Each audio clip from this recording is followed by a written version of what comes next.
할렐루야. 오늘도 우리에게 생명과 호흡을 주셔서 예배하게 하신 하나님 앞에 감사합니다. 함께 기도하면서 오늘 예배도 하나님 앞에 성공하게 되기를 원합니다. 하나님 아버지, 오늘도 우리를 불러 모아 함께 예배하게 하심을 감사합니다. 상황과 환경과 형편이 어렵고 힘들지라도 우리와 함께 하신 하나님으로 말미암아 새 힘을 얻고 담대하게 되는 우리 모두가 될 수 있게 하여 주시옵소서. 오늘도 주의 은혜를 구하고 하나님께서 우리에게 주신 권리를 얻기를 원하오니 하나님과 우리 사이에 막힌 담이 없게 하여 주시고 예배 가운데 주를 만난 기쁨과 하나님이 우리와 함께 하시는 능력으로 새 힘을 얻게 하여 주시옵소서. 예수님의 이름으로 기도하였습니다. 아멘. 하늘에 계신 우리 아버지여, 이름이 거룩히 여김을 받으시오며 나라의 마옵시며 뜻이 하늘에서 이룬 것 같이 땅에서도 이루어지이다. 오늘날 우리에게 일용할 양식을 주옵시고 우리가 우리에게 죄 지은 자를 사하여 준 것 같이 우리 죄를 사하여 주옵시고 우리를 시험에 들게 하지 마옵시고 다만 악에서 구하옵소서. 나라와 권세와 영광이 아버지께 영원히 있사옵나이다. 아멘. 찬송가 320장 함께 같이 찬양하겠습니다. 찬송가 320장입니다.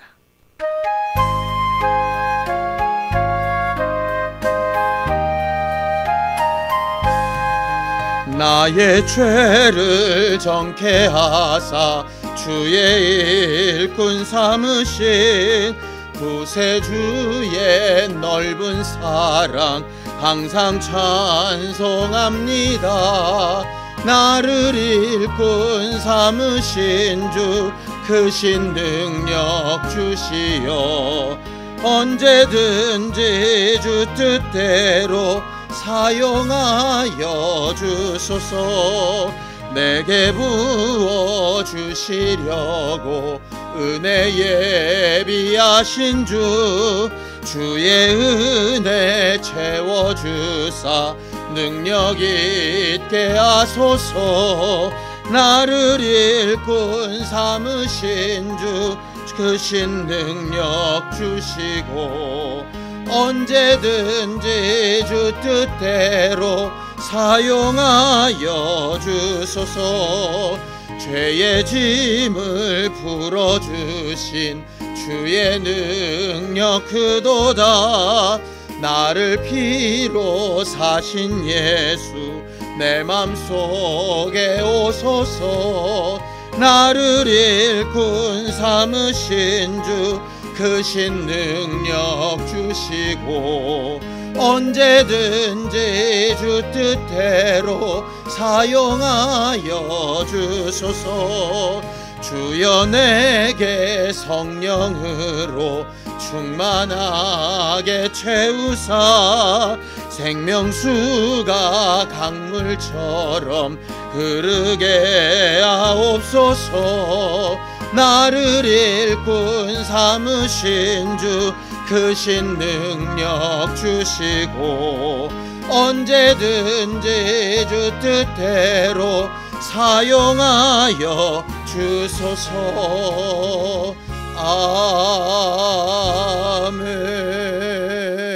아멘. 하나님 아버지, 오늘도 우리를 주 예수 보혈의 은혜로 부르시고 하나님의 자녀라 인정하시며 성령으로 말미암아 우리 안에 하나님의 자녀된 권세를 깨닫게 하심을 감사합니다. 말씀을 전하는 자도 듣는 자도 같은 경험을 할 수 있게 하여 주시옵소서. 믿음으로 헌금한 손길들 위에 복을 주시고 하나님을 사랑하여 행한 모든 일에 응답하신 하나님의 복과 생명을 누리게 하여 주시옵소서. 예수님의 이름으로 기도하였습니다. 아멘. 하나님의 말씀은 로마서 1장 1절에서 7절까지 말씀을 함께 합독하겠습니다. 로마서 1장 1절에서 7절까지 말씀입니다. 함께 읽습니다. 시작. 예수 그리스도의 종 바울은 사도로 부르심을 받아 하나님의 복음을 위하여 택정함을 입었으니 이 복음은 하나님이 선지자들을 통하여 그의 아들에 관하여 성경에 미리 약속하신 것이라. 그의 아들에 관하여 말하면 육신으로는 다윗의 혈통에서 나셨고 성결의 영으로는 죽은 자들 가운데서 부활하사 능력으로 하나님의 아들로 선포되셨으니 곧 우리 주 예수 그리스도시니라. 그로 말미암아 우리가 은혜와 사도의 직분을 받아 그의 이름을 위하여 모든 이방인 중에서 믿어 순종하게 하나니 너희도 그들 중에서 예수 그리스도의 것으로 부르심을 받은 자니라. 로마에서 하나님의 사랑하심을 받고 성도로 부르심을 받은 모든 자에게 하나님 우리 아버지와 주 예수 그리스도로부터 은혜와 평강이 있기를 원하노라. 아멘. 오늘부터 우리는 사도행전에 이어서 로마서 말씀을 좀 함께 나누며 은혜를 받으려고 합니다. 로마서는 복음의 진수라고 보통 일컬어지는 책입니다. 우리가 사도행전의 맨 마지막 바울이 로마에서 전도하는 모습을 봤었지요. 로마서는 바울이 그 로마에 가기 한참 전에 미리 편지로 써놓은 글입니다. 로마에서 쓴 것이 아니라 3차 전도여행 가운데 고린도라고 하는 지역을 지나면서 바울이 로마에 가고자 하는 소원함을 따라서 미리 자생적으로 생겨난 로마에 있는 그리스도 형제들에게 예수 그리스도의 복음이라 하는 것은 이런 것이다 라고 먼저 기록하여 보낸 것이지요. 우리가 알고 있는 것처럼 로마 교회는 어떤 사람이 가서 개척을 한 교회들이 아니었습니다. 오순절날 예루살렘에 모여 있었던 사람들 중에 로마로 돌아갔던 사람들이 자생적으로 만들었던 교회였거든요. 그래서 사실 예수에 대해서 깊이 알거나 그 아는 분량이 많거나 하는 것은 아니었습니다. 그들이 오순절날 들었던 복음과 성령의 역사가 너무 충격적이고 대단해서 그들이 아는 분량만큼, 그들이 생각하는 분량만큼 각각의 있는 자리에서 이렇게 모여서 예배하던 것들이 로마에 있는 교회들로 이렇게 성장이 된 것이지요. 어떤 위대한 사도나 전도자에 의해서 씨가 뿌려졌다라기보다는 각각 개개인의 성도들이 자율적으로 모여서 함께했던 교회가 바로 로마 교회였습니다. 그럼에도 불구하고 하나님께서 은혜 베풀어 주시고 함께해 주셔서 특출난 지도자가 없었음에도 그들의 신앙생활은 참 대단히 성경적이었고 그 대표적인 인물 중에 하나가 브리스길라와 아굴라와 같은 사람이었죠. 로마에서 쫓겨나서 바울과 함께 전도여행을 하던 때에 바울은 로마에 있던 그 순수한 믿음의 형제들에게 예수에 대하여 더 깊이, 더 분명히 자기가 알고 믿는 복음에 대하여 더 정확하게 잘 가르치면 굉장히 훌륭한 교회가 될 수 있겠다라고 마음을 먹었고 그 소원함으로 기도하면서 이렇게 로마서를 쓰고 있는 것입니다. 로마서 이전에 바울이 가장 먼저 쓴 서신서로 알려진 것이 갈라디아서이거든요. 갈라디아서는 예수 그리스도의 복음에 대하여 또 율법에 대하여 율법을 대신하여 오신 성령의 진리의 법에 대하여 6장에 걸쳐서 아주 단촐하게 기록하고 있는 것이 갈라디아서입니다. 로마서는 그 갈라디아서에 있는 내용을 훨씬 더 풍성하고 세세하고 정확하게 풀어서 쓰고 있는 것이 바로 로마서이지요. 그래서 이 로마서를 통해서 종교개혁이 일어나기도 했고요. 이 로마서를 통해서 많은 믿음의 사람들이 은혜를 받고 예수를 믿고 하나님의 사람으로 돌아서게 되는 역사들을 보게 됩니다. 우리는 함께 이 로마서를 나누면서 우리가 그동안 알고 믿고 있었던 믿음을 다시 한번 검증해 보고 또 오해하고 잘못 알고 있었던 부분들을 수정해 보고 우리가 감동받고 우리도 우리의 삶 가운데 하나님의 자녀로서 제대로 된 교회로서의 모습을 회복하는 기회가 될 수 있었으면 참 좋겠습니다. 바울은 이 로마서를 써서 자기가 직접 갈 수 있는 상황이 아니었기 때문에 겐그레아 교회의 베베라고 하는 여자 집사를 통해서 로마에 보내게 됩니다. 로마서 16장 1절 2절을 좀 함께 읽어보겠습니다. 함께 읽습니다. 시작. 내가 겐그레아 교회의 일꾼으로 있는 우리 자매 베베를 너희에게 추천하노니 너희는 주 안에서 성도들의 합당한 예절로 그를 영접하고 무엇이든지 그에게 소용되는 바를 도와줄지니 이는 그가 여러 사람과 나의 보호자가 되었음이라. 그렇게 되어져 있습니다. 이 베베라고 하는 여자 집사는 바울이 얼마나 신뢰한 동역자였던지 로마에 보내는 첫 번째 편지, 이 중요한 복음의 내용을 믿고 맡겨서 전달할 만한 사람으로 이렇게 생각했던 것 같습니다. 이 베베가 가서 로마서의 내용을 로마에 있는 여러 교회에 알려주게 되고 그 로마서를 먼저 읽었던 사람들이 바울을 기다리게 되고 우리가 사도행전에서 봤던 것처럼 바울이 죄수의 호성선을 타고 로마 인근에 도착했을 때 많은 사람들이 그 바울을 환영하고 그 말씀 듣기를 사모하고 했던 것들이 바로 로마서와 이 여자 집사인 베베의 노력 가운데 있었던 것입니다. 많은 제자들이 있고 많은 동역자들이 있지만 바울의 마음에 베베가 있어서 베베를 불러서 그 베베에게 가장 귀한 사역을 맡긴 것이지요.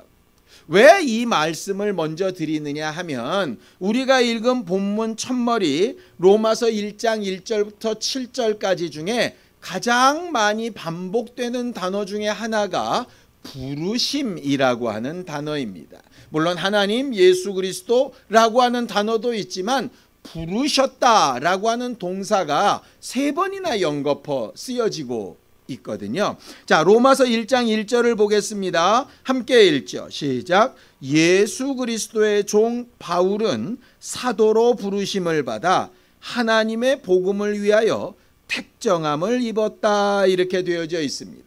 바울은 자기 자신을 가르쳐서 하나님이 자기를 사도로 부르셨다라고 이렇게 말을 합니다. 사도라는 얘기는 보냄을 받았다, 아포스톨로스라고 하는 말입니다. 어떤 목적과 어떤 일을 위해서 보내진 심부름꾼이라고 하는 말입니다. 마치 여자 집사인 베베가 바울의 정함을 따라서 로마서를 전달하기 위하여 보냄을 받은 것처럼 그렇게 사도로 부르신 분이 하나님이시다라고 이렇게 말을 하는 거죠. 자기 자신의 믿음의 첫 번째 고백을 하나님이 나를 불렀다라고 이렇게 말하는 겁니다.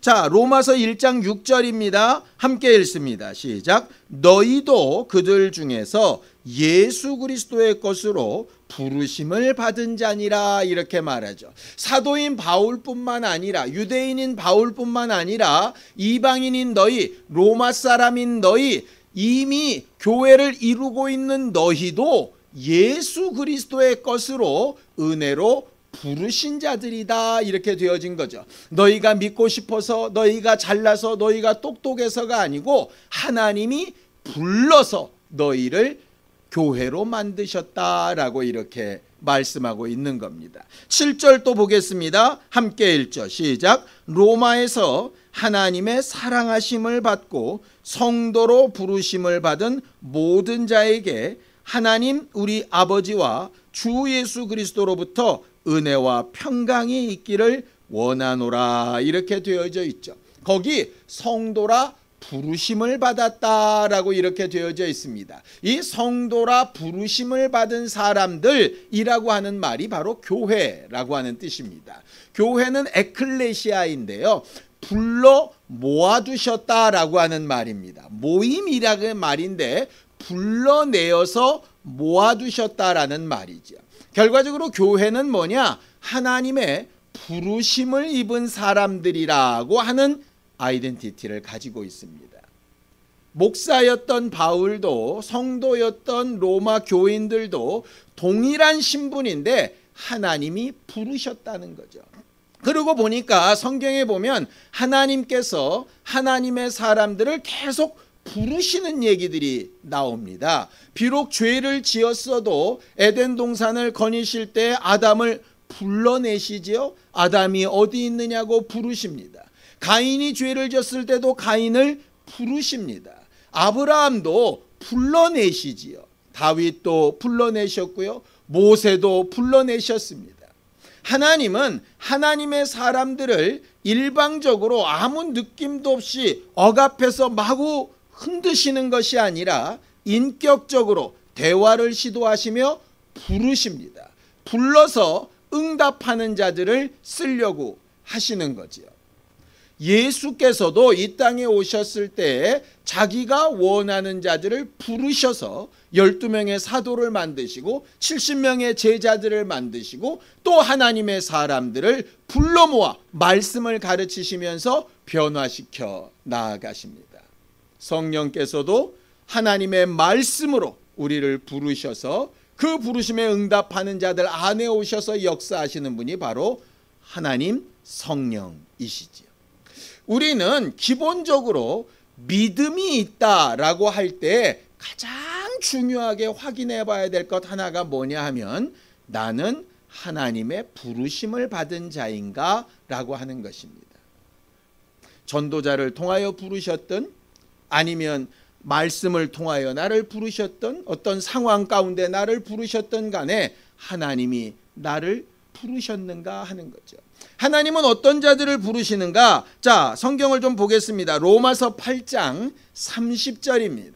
함께 읽습니다. 시작. 또 미리 정하신 그들을 또한 부르시고 부르신 그들을 또한 의롭다 하시고 의롭다 하신 그들을 또한 영화롭게 하셨느니라 그랬습니다. 하나님은 부르시는데 어떤 자들을 부르십니까? 미리 정하신 자들을 부르십니다.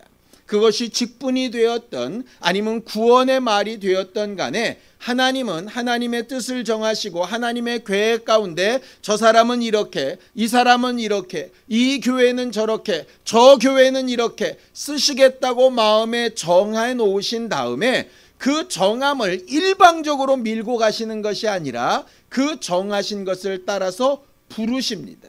내가 이렇게 마음에 정하고 이렇게 계획하고 너희를 위하여 이렇게 일하고 있는데 너는 여기에 어떻게 응답을 할래? 라고 물으시고 부르시고 응답을 기다리시는 거죠.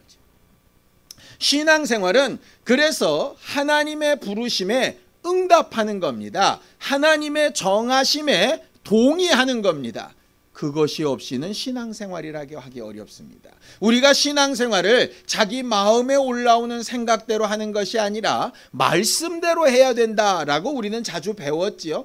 그 말씀대로 한다는 게 뭡니까? 하나님이 정하신 것에 대한 부르심을 듣고 하나님이 정하신 그 부분에 나도 동의합니다 라고 하는 것입니다.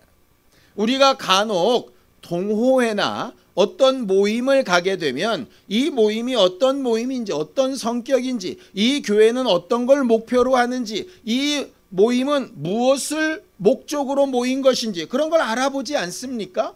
그런 걸 알아보고 나서 그 모임의 성격이나 목적이 내게 맞으면 내가 동의하며 거기 이렇게 함께하게 되지 않습니까? 신앙생활은 마치 그와 같습니다. 어거지로 우리를 끌고 가시는 것이 아니라 하나님께서 우리 앞에 생명과 사망과 복과 저주, 우리에게 좋은 것과 긍휼 베푸시는 것과 장래의 소망에 대한 것들을 가르쳐 주시고 나는 너에 대해서 이렇게 좋은 계획을 세우고 있는데 나의 부름을 받은 너희는 어떻게 할래? 라고 하는 것입니다. 성경에 보면 예수 그리스도를 목자라고 많이 부르지요. 목자는 푸른 초장과 쉴만한 물가로 양들을 인도해 갑니다. 양들에게 가장 필요한 것들을 미리 정하고 루트를 잡아서 그 길로 계속 인도하죠. 어쩔 때는 지팡이로, 어쩔 때는 막대기로 인도합니다. 양들이 그 부름을 잘 듣고 자기 목자의 음성을 따라서 따라가게 되면 양식을 얻고 그 다음에 쉬게 되고 물을 얻고 평안하게 되지요. 그런다 그 부르심에 거부하게 되어지면 결과적으로 제 길을 따라가다가 망하거나 낭패를 당하거나 위험에 빠지게 되는 것입니다. 하나님이 우리를 부르실 때 무엇을 목적으로 부르셨는가? 우리를 왜 불러 모아 놓으셨는가 하는 것을 아는 것이 중요하겠죠. 왜냐하면 목적을 잘 모르면 나는 이런 줄 몰랐는데 나중에 보니 내 생각과 다르다 이렇게 할 수 있지 않습니까? 하나님께서 우리를 불러 모으신 이유는 이렇게 됩니다. 베드로전서 2장 9절입니다. 함께 읽습니다. 시작. 그러나 너희는 택하신 족속이요 왕같은 제사장들이요 거룩한 나라요 그의 소유가 된 백성이니 이는 너희를 어두운 데서 불러내어 그의 기이한 빛에 들어가게 하시니에 아름다운 덕을 선포하게 하려 하심이라 그랬습니다. 우리를 어두움 가운데, 죄 가운데, 사망 가운데서 건져내셔서 하나님의 하신 일을 인정하고 동의하고 그것을 선전하고 다른 이들을 부르는 도구로 사용하시기 위해서 우리를 불러 모으셨다라고 되어져 있습니다. 목사로 부르심을 받았든 성도로 부르심을 받았든 직분이 있는 자로 부르심을 받았든 그냥 예배하며 함께 동참하는 교회의 일원으로 부르심을 받았든 간에 그 부르심의 목적은 똑같습니다. 죄에서 건져내어서 하나님의 영광에 들어가게 하시고 그 영광에 들어가게 하시는 하나님을 인정하고 전하고 또 다른 이들을 부르는 존재로 불러내신 것이죠. 이것을 위하여 우리는 신앙생활 하는 것입니다. 로마서 1장 1절에서 7절까지 바울은 로마에 있는 교인들에게 너희가 예수를 믿는 목적, 교회로 모이는 목적, 성령을 주신 목적이 뭔 줄 아느냐? 너희들끼리 좋아서 모여가지고 친교하고 로마의 억압에서 벗어날 계획을 세우고 아니면 이 땅에서 잘되고 형통하게 되는 꿈을 위하여 하는 게 아니라 너희를 불러서 교회가 되게 하시고 예수 그리스도의 은혜를 맛보게 하신 이유는 너희를 통하여 또 다른 이들을 부르시기 위해서다 라고 말하고 있는 거죠. 그래서 하나님의 부르심에 대한 이야기를 자기에 대해서도 로마 교인들에 대해서도 하고 있는 겁니다. 오늘 저는 여러분들에게 똑같은 것을 묻습니다. 여러분들은 하나님이 부르신 사람들입니까? 여러분들은 하나님 앞에 왜 부르심을 얻었습니까? 불러 모아 놓았다면 그 불러 모으신 목적에 합당하게 살고 있습니까?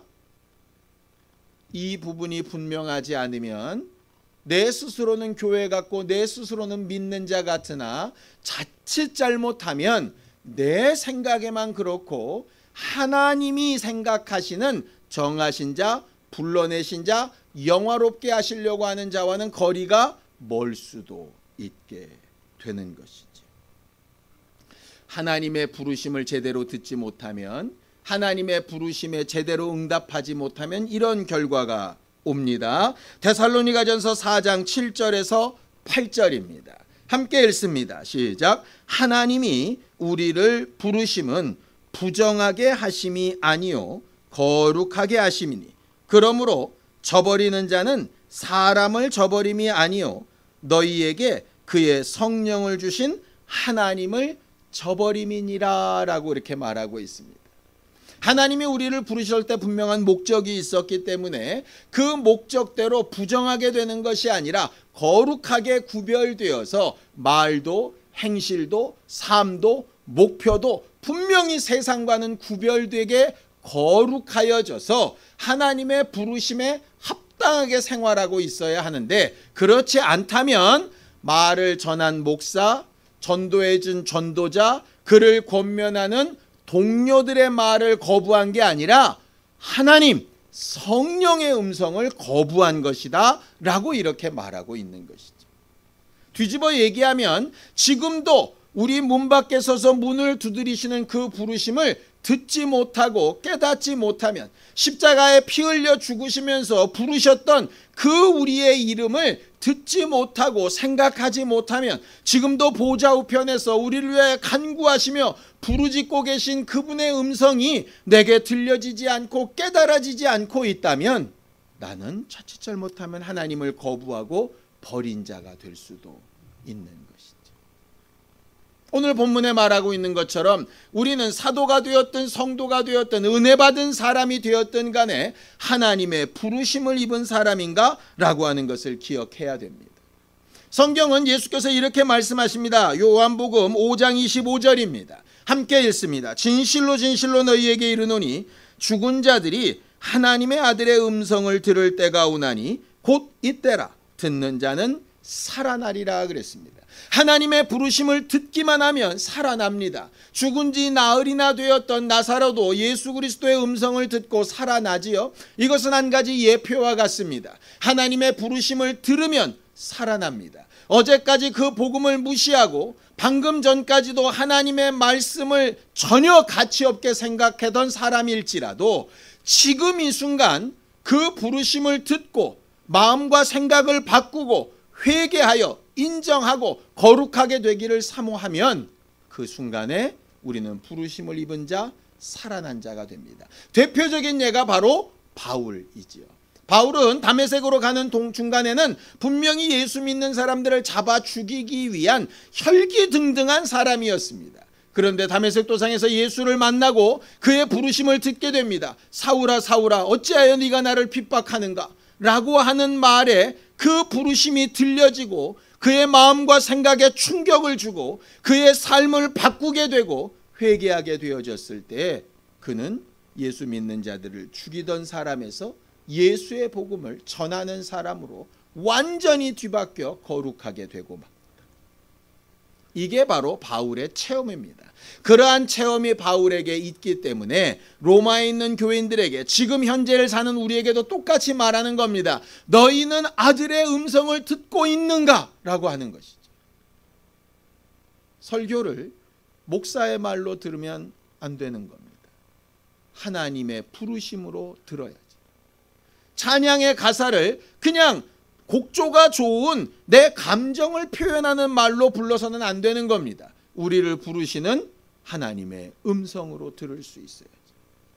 기도와 기도의 응답도 마찬가지입니다.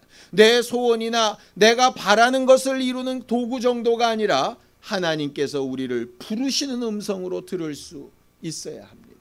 신앙생활은 하나님의 음성, 하나님의 부르심을 누가 잘 듣고 있고 누가 잘 기억하고 있고 누가 그 부르심에 합당하게 살고 있는가라고 하는 것에 목적이 있습니다. 디모데후서 1장 9절을 함께 보겠습니다. 하나님의 부르심을 듣고 하나님의 부르심에 제대로 응답한다는 게 무엇일까요? 하나님이 우리를 구원하사 거룩하신 소명으로 부르심은 우리의 행위대로 하심이 아니요 오직 자기의 뜻과 영원전부터 그리스도 예수 안에서 우리에게 주신 은혜대로 하심이라 그랬습니다. 예수께서 자기를 죽이는 자들을 향해서도 아버지를 향하여 기도하시며 저들의 죄를 저들에게 돌리지 말아 달라고, 저들이 하는 일을 알지 못해서 그렇다고, 나의 부름을 듣고 내 부름이 아니라 내 제자들의 부름을 듣고라서 저들이 바뀌고 변화될 수만 있다면 저들은 다시 기회가 있으니 저들을 용서해 달라고 외치셨던 그 음성을 기억할 수 있었으면 좋겠습니다.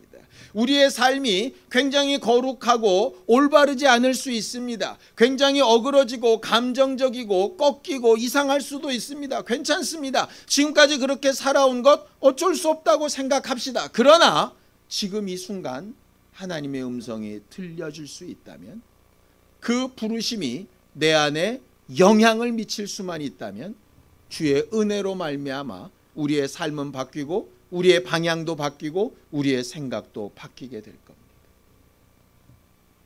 예수님 앞에서 예수의 말씀과 하나님의 부르심을 고의적으로 거부했던 종교 지도자들처럼 되지 않기를 바랍니다. 자기 생각과 아집이 가득 차 있어서 하나님의 음성을 무시하고 자기 마음에 드는 것만 받아들였던 그런 잘못된 신앙인들의 모습으로 가지 않았으면 좋겠습니다. 바울이 오늘 말하고 있는 것처럼 우리를 은혜로 또 여러 가지 직분으로 불러주셨으니 하나님께 부르심을 받은 자답게 살아가야 되지 않겠는가 라고 말하는 겁니다. 예수 그리스도의 복음은 내가 뭔가 열심을 내기 전에, 내가 뭔가 깨닫고 결단하기 전에 중요한 것이 하나님이 나를 부르고 계시다라고 하는 사실을 기억해야 하는 겁니다. 하나님은 오늘도 죄인을 부르고 계시고, 지금 이 순간도 회개하기를 부르고 계시고, 지금 이 순간도 성령으로 충만하기를 부르고 계시고, 지금 이 순간도 우리를 위하여 간구하며 부르짖기를 쉬지 않고 계시는 우리의 구주가 되심을 기억하는 우리 모두가 되었으면 좋겠습니다. 우리의 신앙생활 가운데 예수 그리스도의 복음이, 우리 믿음의 출발이 어디서부터 와야 하는가를 생각해 봤으면 좋겠습니다. 성경은 분명히 믿음은 들음에서 나고 들음은 그리스도의 말씀으로 말미암는다 그랬습니다. 성경 구절 몇 구절을 안다는 뜻이 아닙니다. 주의 음성이 나를 부르고 계심을 알고 있는 그 황량한 곳에서, 낙심하고 있는 곳에서, 방황하고 있는 곳에서, 감정에 휩쓸려 헤매이고 있는 그곳에서 내 음성을 듣고 문을 열고 내게로 돌아와 함께 하려고 하고 있는가? 제발 내 소리를 듣고 돌아오라고 말하는 겁니다. 탕자의 아버지가 비록 소리로는 들리지 않지만 애타는 마음으로 아들이 돌아오기를 간구하고 또 간절히 사모했듯이 지금도 우리를 부르고 계신 주의 부르심을 기억하는 우리 모두가 되기를 예수님의 이름으로 축원합니다. 기도하시겠습니다. 하나님 아버지, 우리는 매 순간 우리를 부르고 계신 주 예수 그리스도의 은혜의 말씀과 우리를 사랑하신 아버지의 그 사랑 고백과 성령께서 우리 안에 가르치시는 감동과 세미한 음성을 따라 주의 부르심을 알고 기억하고 분별할 줄 아는 신령한 사람들이 되게 하여 주시옵소서. 자기가 행한 것, 해온 것, 자기가 바라고 원하고 옳다는 것, 거기에 숨어 있지 않게 하여 주시고, 우리를 부르신 하나님 앞에 우리 자신을 다 내어놓고 나 여기 있사오니 하나님 나와 만나 주시고 내 마음에 가르쳐 주시고 나를 깨닫게 하시고 눈먼 것을 뜨게 하시고 막힌 귀를 열게 하시고 굳어진 마음이 풀어지게 하셔서 주의 부르심에 합당한 성도, 합당한 교회가 되어져 가게 하여 주시옵소서. 간절히 사모하는 우리 모두가 될 수 있도록 주여 도와 주시옵소서. 이제는 우리 주 예수 그리스도의 은혜와 하나님 아버지의 극진하신 사랑과 성령님의 감동하시고 함께 하시는 분명한 증거가 하나님의 부르심을 기억하며 성도된 증거를 얻으며 살기 원한 우리 모두 위에 이제부터 영원까지 함께 있을지어다. 아멘.